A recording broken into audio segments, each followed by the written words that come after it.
can't stop us. It's not too late for us to go. It is too late. I'm done. It's over. God, you treated me like shit. You left me alone. Andrew, you're not alone up here. I'm here with you. I should have been with you all along, but I'm here now, and we can stop this right now, you and me. Andrew, we can just fly away. We can get out of here. We can be family. Andrew, look at yourself. This isn't who you are. What? I'm an apex predator.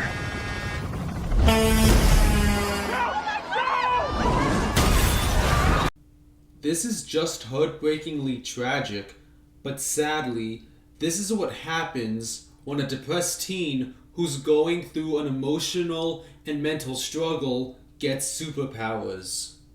Hey YouTube viewers, you're on Venro Wolf Reviews, and for my third video, this'll be a review on the 2012 film Chronicle. Chronicle is a movie by 20th Century Fox and directed by Josh Trank about 3 high school teenagers named Andrew, our main character, Matt, his cousin, and Steve, their best friend, who after leaving a party go down a huge hole in the ground they found in the woods, leading to a massive tunnel system beneath the surface, and find an insane, massive, glowing plant and crystal-like creature that gives all 3 of them the power of telekinesis, and now they use their newfound abilities to have the time of their lives. However, as their powers grow, things take a dark turn for the worst as Andrew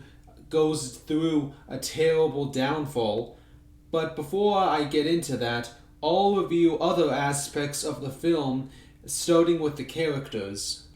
Andrew is a very shy, insecure, unsure, socially awkward introvert who gets bullied and is the type of kid in high school who you'd either avoid, would want to try to help with his issues, or better yet, the person you were in school. He's seen as the social outcast of his school. His mom is extremely sick, needing to be hooked up to a medical machine, and he has an abusive father who doesn't love or care about him or his mom. Andrew is overall a really sympathetic and nice guy to grow an attachment to, and you hope that eventually his life will improve. And then there's his cousin Matt. Matt is a fun-loving cool dude that's very social, loves partying, tells jokes, and is the type of guy you'd love to hang out with after school. He also deeply cares about Andrew, supports him, and encourages him to be more social and live a little. The same thing goes for Steve. Steve is the most popular guy in school, running for class president. He's a cool, chill, and funny character who was nice to Andrew while everyone else bullied him, and other than that, Steve is the first real friend Andrew ever made. The scene where the two of them first meet is very touching because it's at one of Andrew's low moments where he's sitting all alone by himself in the dark night crying under a tree because a guy at the party threw some punch in his face when he noticed that Andrew was in particular filming his girlfriend. And then Steve, the most popular guy in school, comes up to shake his hand and comforts him in a time where he needed it the most. So overall, all the characters in this film all feel like people you would meet and be friends with in high school, people you'd know in real life. In essence, the 3 of them are really likable and relatable teens you have a very fun time watching because they use their newly discovered powers of telekinesis in ways teens in real life would exactly use them, like levitating baseballs, Lego pieces, pulling pranks on the people of their town, and even using it on themselves to fly through the sky and have conversations on top of skyscrapers. My favorite scene in the movie is the talent show scene where Steve and Andrew use their telekinesis to perform as magicians, blowing everyone away with their incredible powers.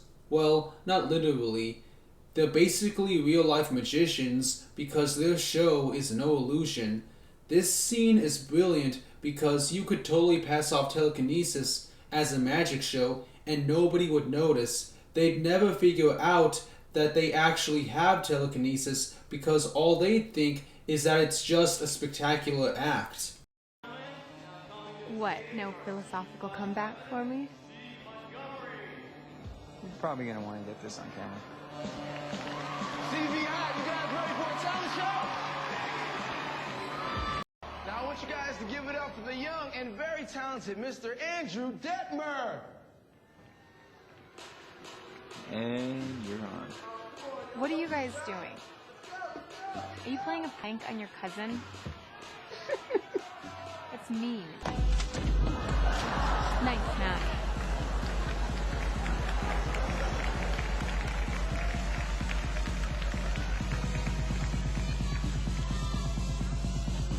No way! How are they doing this? I don't know. Magic.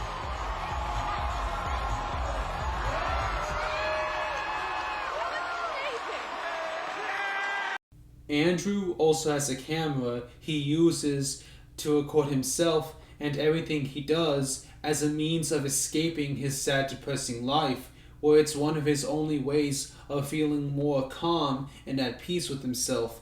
And the entire movie is shot through his camera, making it one of those found footage movies. This is a really interesting direction because it adds to the movie's genuine feeling of everything being like it could happen in real life and gives off a feeling like you're actually there being part of the experience. Such as when the movie has its uplifting scenes, like when the three begin to learn how to fly and start soaring across the sky at high speeds. You can sense the energy, power, and fieriness they're feeling, which really gets your spirits up as high as they are. Bullshit! I'm up. Are you kidding me? Holy crap! Hold it! Oh my god, Hold dude. it! I am doing Holy it. crap, I dude. am doing it. Ah! Yeah! That's it, man. You're doing it. You are. Stop it. Oh my god. You are flying. You guys look so cute together. Flying. Oh. I'm coming up. I'm bringing the camera, okay? All right. Ah. All right. How do we get down? Yeah!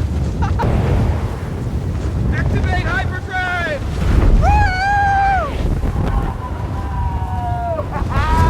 Where the hell are we? What?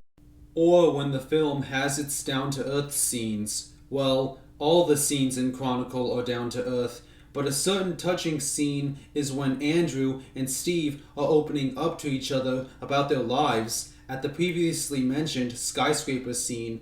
Despite Andrew being seen as a loser by his peers and Steve being very popular, they talk about how they're going through similar family struggles. Because it's shot through the point of view of Andrew's camera, it really adds to the emotion grabbing at your heart.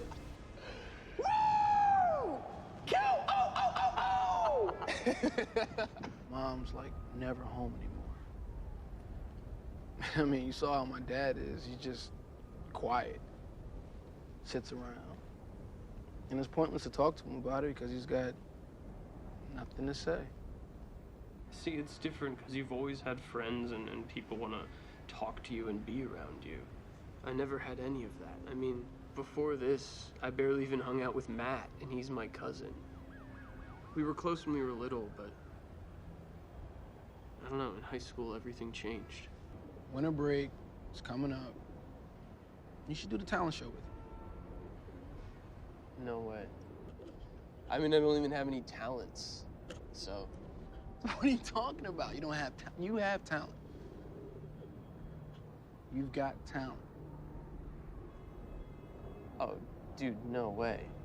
The film also subtly shows the power level split between the three. Steve is shown to be the most proficient in their powers, being the first one to move a car and figure out they can fly, while Andrew is the fast learner, being able to quickly construct a Lego tower, being the first one to stop the baseball mid-air, learning how to fly relatively easily, and being powered through his extreme emotions. Matt, on the other hand, is shown to have the most struggle out of the three, only levitating 2 Lego pieces and being the last to learn how to fly, but still has enough energy to keep up with the others and use his power to circle the baseball around and playfully hit Steve. He decides that there needs to be rules in using their powers as to not continue hurting people, and he's the most level-headed in keeping control of his powers and emotions. It's all a breathtaking, mind-blowing, and life-changing experience for the three of them, but ultimately, the film is under a dark tone and atmosphere. Because the camera is shown through Andrew's point of view, you see the emotional pain he's going through, so when he goes down a dark path, you just can't help but feel sorry for him. You see how his mom's cancer condition and the relationship with his dad keeps getting worse, how things at school don't change, and how humiliated he feels when a girl rejects him because he threw up on her after drinking too much, and how the power keeps getting to his head. There's this thing, right? It is called the apex predator, right? And basically what this is the strongest animal in the ecosystem, right? And we're considered the apex predator, but only because like smaller animals can't feed on us because of weapons and stuff, right? The lion does not feel guilty when it kills a gazelle, right? You do not feel guilty when you squash a fly. And I think that means something. And here's where the film takes its dark turn. As their abilities begin to grow, Andrew becomes more reckless, irrational, angry, restless, and starts losing control of himself. During a huge lightning storm, Andrew levitates all up in the clouds by himself, trying to clear his mind after trying to help his mom, who is in so much pain, and having a huge fight with his terrible dad, who tried to beat him up and said he was a loser, selfish, an embarrassment, and a piece of shit. Steve flies up to tell him it's not safe to be up there and tries to convince Andrew to fly down. When Andrew asks how did he find him, Steve says that his nose started bleeding and he heard his voice. This shows that Steve has gained some semblance of telepathy. The two argue over their friendship and their initial dreams of flying around the world, but in Andrew's anger and unstable mind, he uncontrollably uses his telekinesis to strike Steve with the lightning and he dies. Okay, check this out, right? Say what you want, but I'm thinking about booking it to Maui for the weekend. What's up with that? Seriously? Well, we could do it. I mean, I was thinking like the same thing, except I've always wanted to go to Tibet. Where Tibet? Tibet? Yeah, I don't know. It seems really beautiful, you know, with all the like, and the monks have achieved such a high level of enlightenment that they can float and shit, you know, so we would fit right in. We could really mess with their heads as well. Yeah, but like seriously, I think we should go. It would be really cool. Peaceful. I don't want to talk to anyone! Bro, what are you doing up here? Leave me alone! How did you find me? I don't know, man. My nose was bleeding and I heard your voice or something like, what the hell happened to your face? Just stop acting like you give a shit! Dude, why are you talking to me like this? I'm your best friend. I don't have any friends! You were never my friend before any of this! I hang out with you and Matt like every day. We're supposed to fly around the world together, don't you? Do you remember that? You just leave me with alone! me. My Steve, I'm telling you, get Are you away not from me! talking to me? Get away from me now! Please! And that's just awful. At his funeral, Andrew begs at Steve's grave to believe him that he didn't know what he did, that he lost control of himself, that he's so sorry, and this thing, meaning the power, is now a part of him. This is heartbreaking for the audience, but especially for Andrew, because Steve was his best friend, and now he blames himself for what happened. This event causes Andrew to be more dangerous and full of rage than he already was because he uncontrollably killed his friend, and now it creates a rift in his relationship with Matt because Matt gets suspicious of what really happened to Steve. But things only get worse for Andrew because his mom's cancer condition keeps getting worse and she needs the medicine he can't afford, and his awful abusive dad isn't doing anything to help. So he uses his telekinesis to rob and kill the guys who bullied him, and then robs a gas station. The cashier chases after him with a shotgun, but Andrew throws it out of his hands, causing the gun to shoot at a gas container, making a giant fiery explosion. While bandaged up and unconscious in the hospital, his dad comes in to visit him and cries for a bit, making you think and feel that deep down his dad did actually care for him, until he gives the news that Andrew's mom is dead and he blames Andrew for it. He keeps yelling at him to wake up and apologize to him because in his eyes, if Andrew didn't leave the house, then his mom would still be alive. Then Andrew wakes up and blows a huge hole in the hospital building. You selfish asshole. This is your fault. You did.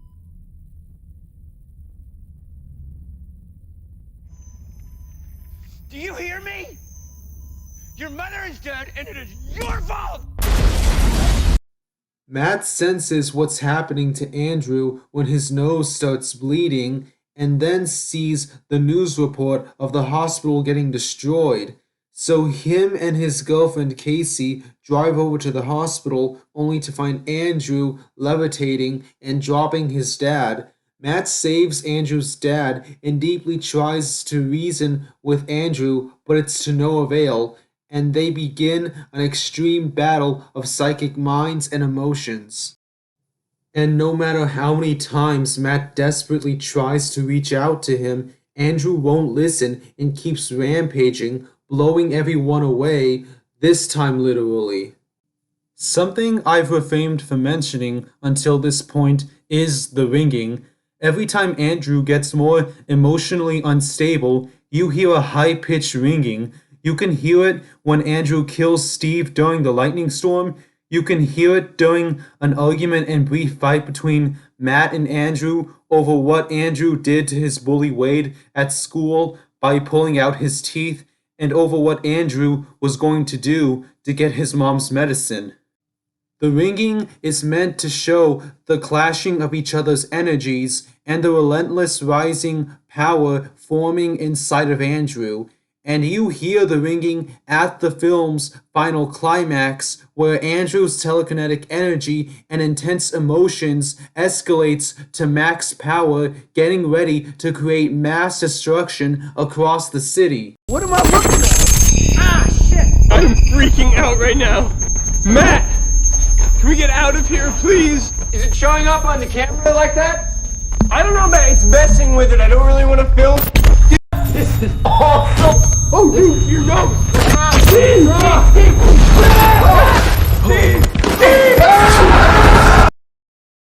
Stay out of my life.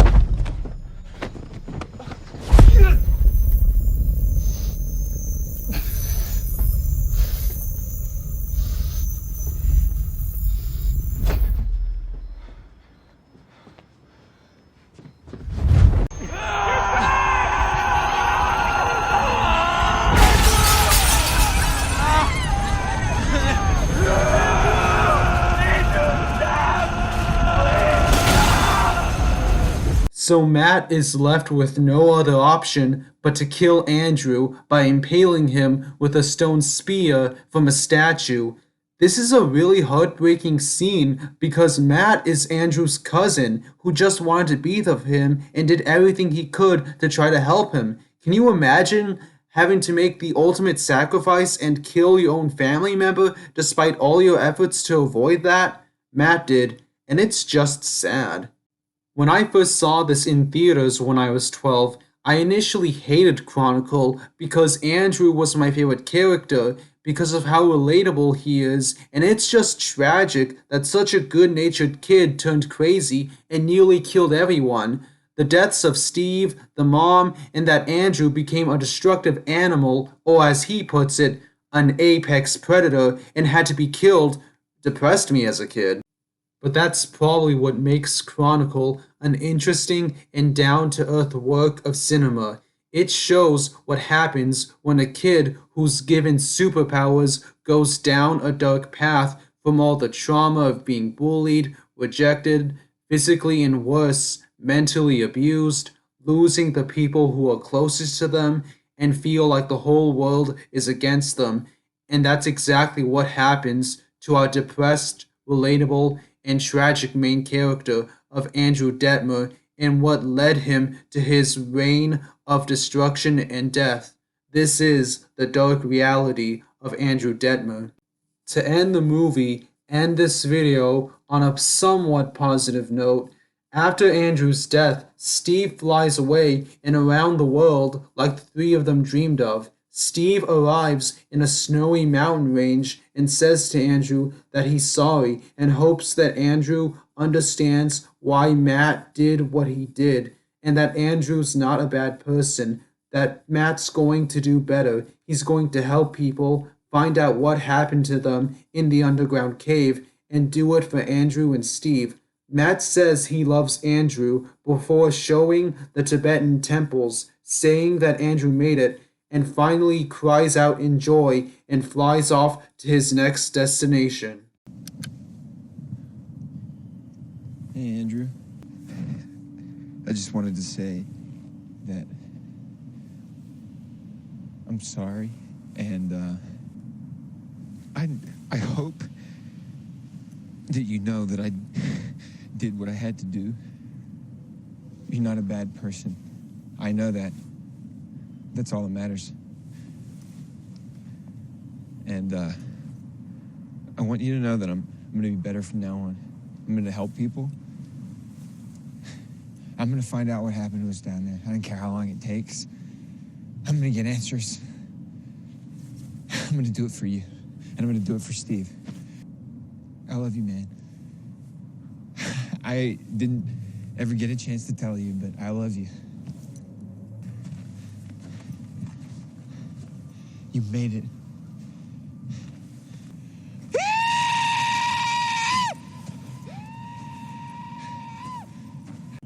Goodbye, Andrew.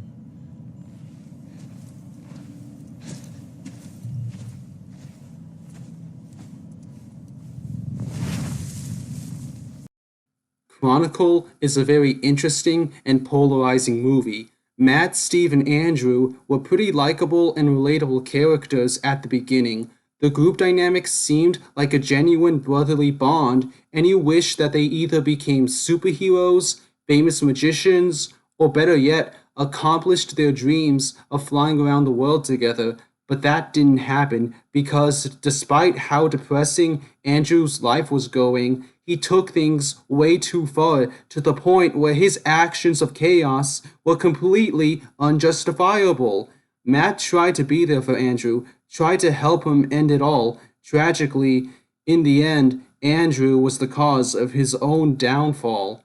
After all, power corrupts, especially those with uncontrollable and vulnerable minds. And so, death was the only way out.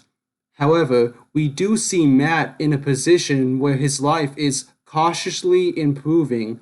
So, I ultimately think Chronicle ends with a meaning that things will eventually get better. Well, that's it for this video. I hope you've enjoyed it. Please leave your thoughts in the comments down below. You're on Venero Wolf Reviews, and this has been a Chronicle film analysis.